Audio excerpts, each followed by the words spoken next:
Thanks for being with us. Joining us now from Canton, Ohio, Rabbi Sperro, America's Rabbi, they call him. Rabbi, great to have you back on the show.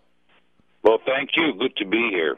Now, Rabbi, I'm very upset that there's 50 or so Democrats not going to be watching Prime Minister Benjamin Netanyahu's speech to a joint session of Congress. I don't care if you agree with the timing of it or who invited him. You know, that's all politics. We can all deal with that before and after his speech. But I think right now the state of Israel is at grave risk. Bibi is concerned about the deal that President Obama is about to make with the Iranian mullahs that is going to provide them with the long-term opportunity to create nuclear weapons, and they're going to be aimed one way, and that's at Israel. What say you? Well, this is being orchestrated by President Obama himself. These 50 people, these Democrats that are not attending, basically to try to humiliate Prime Minister Netanyahu and Israel, they would not be doing this except for the urging by Mr. Obama, the White House. The White House is Mr. Obama, and he's a vengeful man. He's a bully. He's a very petty man, and everything is about Obama. It always has been. Too bad that he was elected president, but they're just carrying out the wishes of Mr. Obama, and he knows that he's humiliating Israel in front of the whole world, and that's okay with Obama. During the war in Gaza, this recent summer, when the Israelis were fighting for their lives, Mr. Obama told the Israelis that he was suspending certain ammunition that was promised to them. He also, unprecedentedly, he said that American flights cannot go into Israel. This was during the war, and these flights, of course, were not only supplying ammunition, but they were supplying people, and just simply the morale of the country. This is Mr. Obama. He's a vengeful man. It's more than just simply his anger at Mr. Netanyahu. He doesn't like Israel. It's just obvious after 6 or 7 years of him he doesn't. Listen, he wasn't raised on the Bible. He's just the first president that was not raised in the Judeo-Christian ethos, the Bible. He was raised on the Quran. Mm-hmm. His father was Muslim. His stepfather was Muslim. He lived in the Muslim country, Indonesia. Where he was born, we don't know. But even if he was born in Hawaii, he was raised in a Muslim country. He attended madrasa. His relatives are Muslim. His brother's Muslim. Actually involved with the Muslim Brotherhood. So he just loves this. The more that turn their back in front of the whole world on Israel and Mr. Netanyahu, the happier Mr. Obama is. He's a bully. Why, Rabbi Sperro, don't you think Obama likes Israel? Well, I told you there's 2 or 3 reasons. One, he was raised as a Muslim. Now, I don't know what his religion is. I don't think he's religious at all. I don't think he's Christian. I don't think he's Muslim. He's not Jewish. He's Obama. But his sympathies are with Islam. There's no question. He was raised with that. That's where his sympathies are. You see that all the time. He seems to be indifferent to the killings of the Christians across the world. Recently, when Jews were targeted in Europe by, I guess, a branch of openly anti-Semitic attack against Jews, he wouldn't even recognize it as anti-Semitism. Anything, though, that involves Islam, all of a sudden he becomes very passionate and becomes very personal. So he was raised in a Muslim milieu, number one. Number two, he's a leftist. He's a Marxist with a very fancy suit. Went to an Ivy League school. And he's a Marxist. The Marxists, those on the left, don't like Israel, just like they don't like America, because Israel and America are distinct countries.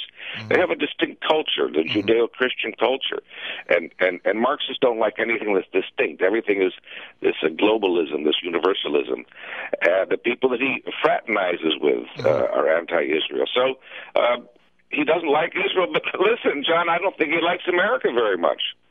Who was it that said that on TV the other day, right? Rudy Giuliani said that, and he got skewered over. But, you know, look, whether you subscribe to that or not, I can't look into the man's heart. But what I can do is I go by his words. And You know, when he was running for president and he first got elected, he said, you know, that he was going to transform America, that he was going to change America, that you know, he had a different vision of a different America, and basically that's what we have now. I mean, he's kind of doing exactly what he said he would do, just that some people misinterpret it. Okay, so let me go to my next question. It was reported yesterday, allegedly, in a Kuwaiti news journal, that Netanyahu and his security team had made the decision sometime in 2014 to do airstrikes and take out Iranians' nuclear capabilities, just get rid of the thing once and for all.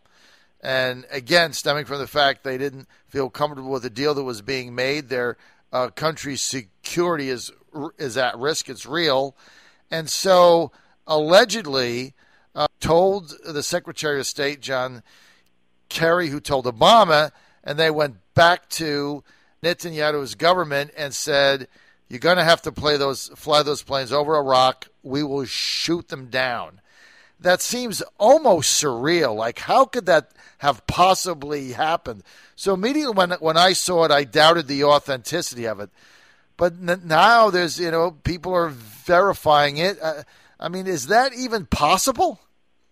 Absolutely. I predicted all this 6 years ago in a column that I wrote at that time. I think it was the American Thinker, because I knew the animus that Obama has for Israel. So there were two ways to interpret this story. One is that he directly said that he would shoot them down, which was the advice of Brzezinski years ago, that to shoot down Israeli planes. These are very anti-Israel people. Mm-hmm.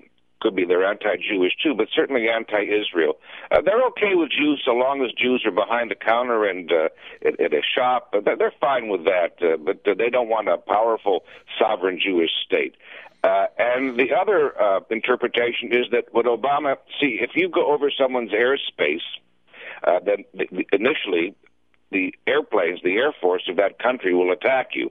Now, the only way to stop the attack is by recognizing those planes, that those planes are actually not from the enemy.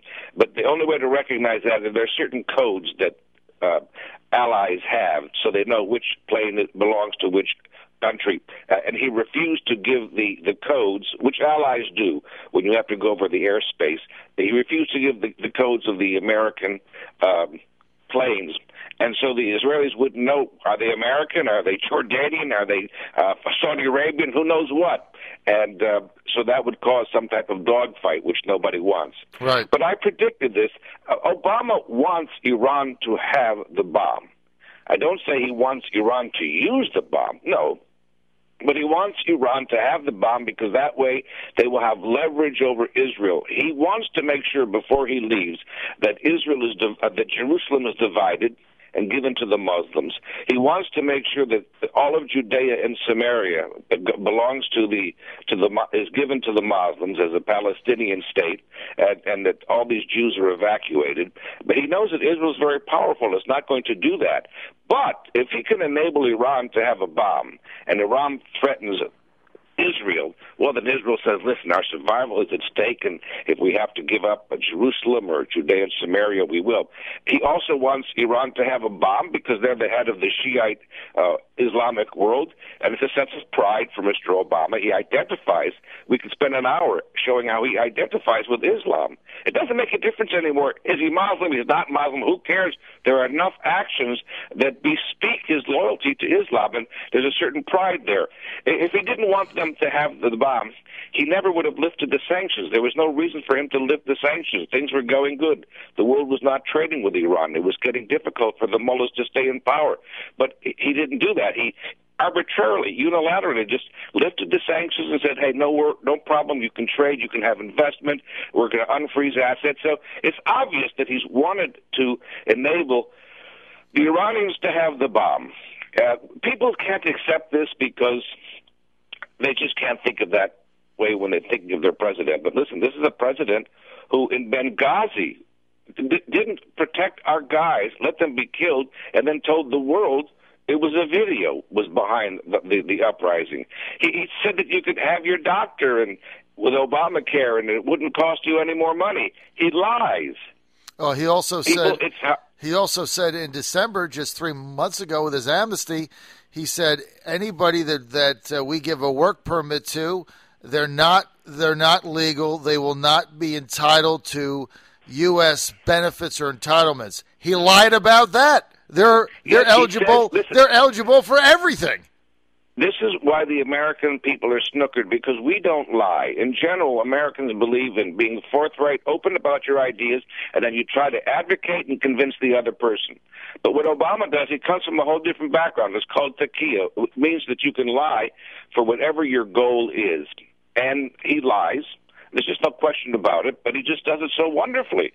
He absolutely does it wonderfully. So the American people, they judge him by what he says. So he says all the good things. Oh, I love Israel. The illegals will be treated like illegals. When his whole goal here is to basically have the American people serve as serfs and servants to underwrite the entire lifestyle of the illegals, basically telling the whole world, come on in, come to America. You got that. We're out of time.